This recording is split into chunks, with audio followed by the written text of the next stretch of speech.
So hello guys and welcome again. So we have now another standard discussion of the decks we kind of predicting after the rotation and Edge of Eternities will enter the format. And as you see in the preview, looking at what would be this deck would function the Azorius Omniscience combo right after that most of its core components, making it more efficient, and probably one of its cards was getting banned, the Boros Awakening, and how it would still maybe become a higher deck in the metagame of standard after this rotation. So let's take a breakdown of these cards I've chosen for this deck. We have 12 enchantments, we have 1 artifact, 12 creatures, 4 instants, 7 sorceries, and 24 lands. To take note that this is just still a main deck setup, so some changes might happen prior to sideboarding, but for now we just focus only on the cards choice, on how the main strategy would look like. So let's take a look first on the lineup for the enchantments, since you'll notice here some new cards. So aside of course from the combo piece of Omniscience and one of its engine, the Rolling Dragonstorm from Tarkir Dragonstorm set, we have this utility of a stick card again, the Builder's Talent. So this is an uncommon card from Broomborough.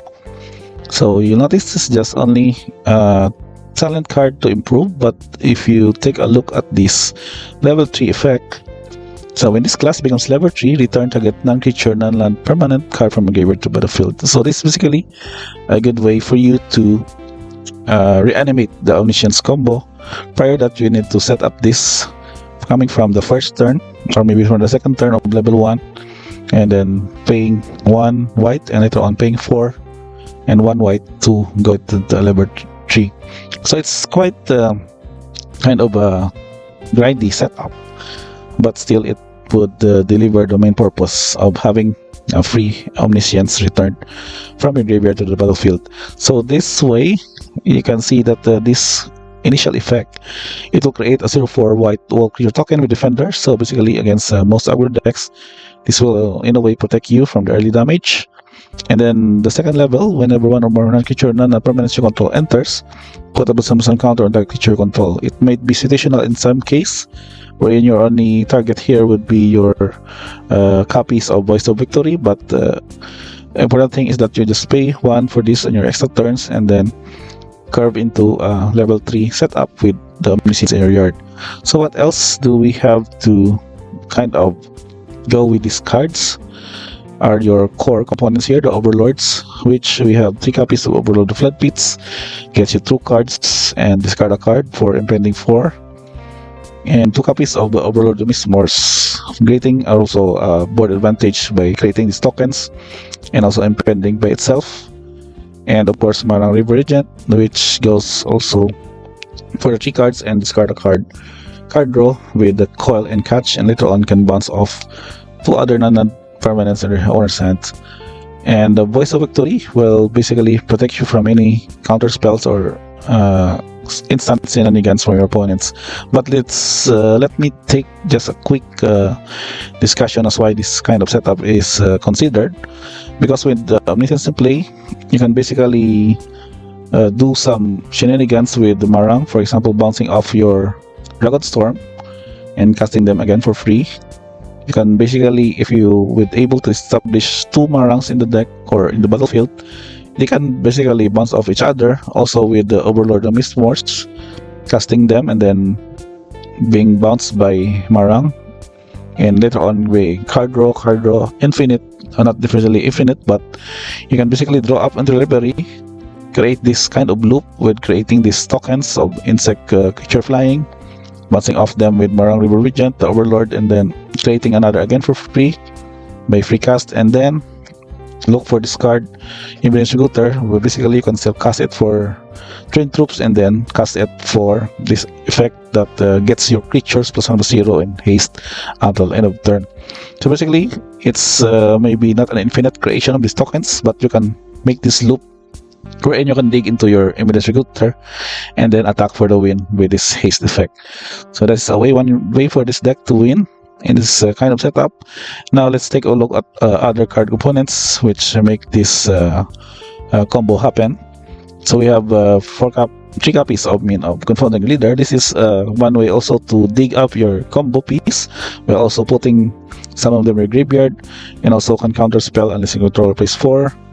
You can also have this copy of Emergency Eject. This new card from Edge of Eternities gets you to destroy any target non-permanent, and its controller creates a lander token. The important thing is that you can destroy any relevant enchantment, artifact, or even planeswalker to maybe disrupt you or disrupt them from their board setup. And that I've also considered this one as a skiff. This is kind of a station effect, but the important thing here is this ability that when it enters, return target creature or enchantment card from your graveyard to the battlefield. So also this is another way. It's a 6 mana artifact spell, but having this same effect to return an Omniscience into the battlefield from your graveyard is also very important. And wrapping up this setup for the non-land spells are your board sweep and also more card draw effects in the form of stack up. So stack up also gets you some relevant cards at 3 mana by looking at the top 5 cards in the library. And also this card sweep, the adjustments, there's 2 copies.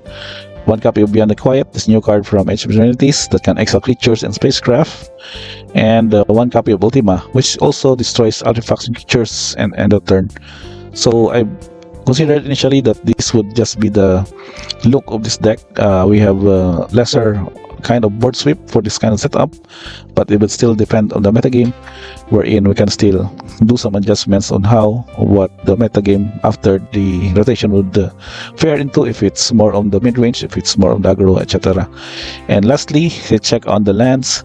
Since we don't have any more of the pain lands in the fast lands, we have the option of having only Meticulous Archives and Platform Verge as our mana fix. Since we are already losing Shacklands, we don't have the Shacklands, the Half Fountain for blue-white, so we have considered only Meticulous Archives, 4 copies, and Platform Verge to do the dual fix.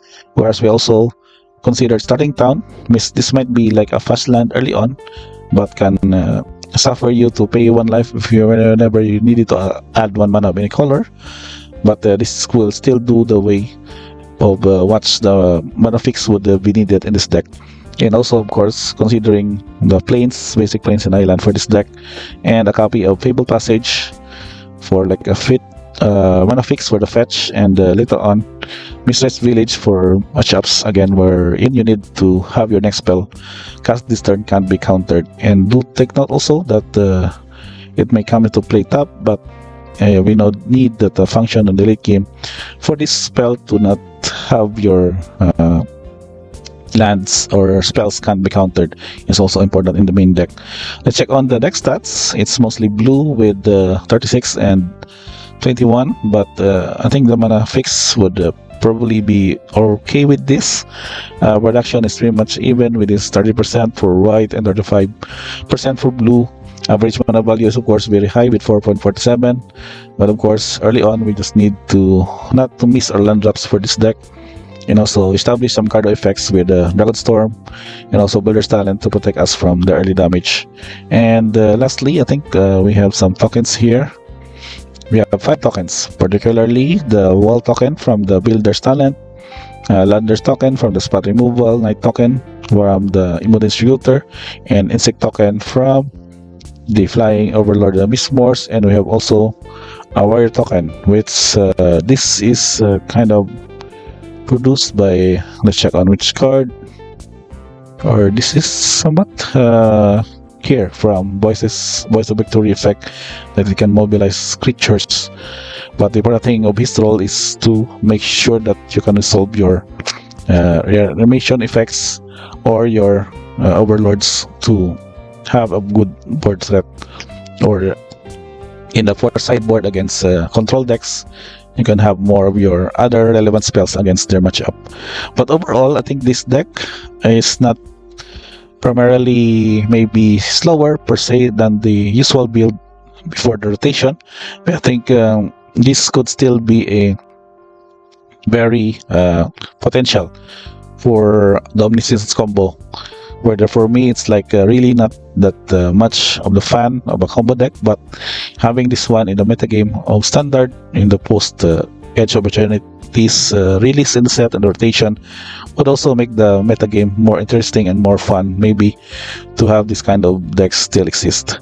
And I guess that's pretty much it for now. We'll have soon another discussion of this with the sideboard once that we can check some of the new cards and other deck archetypes in the EOE standard, and maybe do some comparison as to how this deck would function.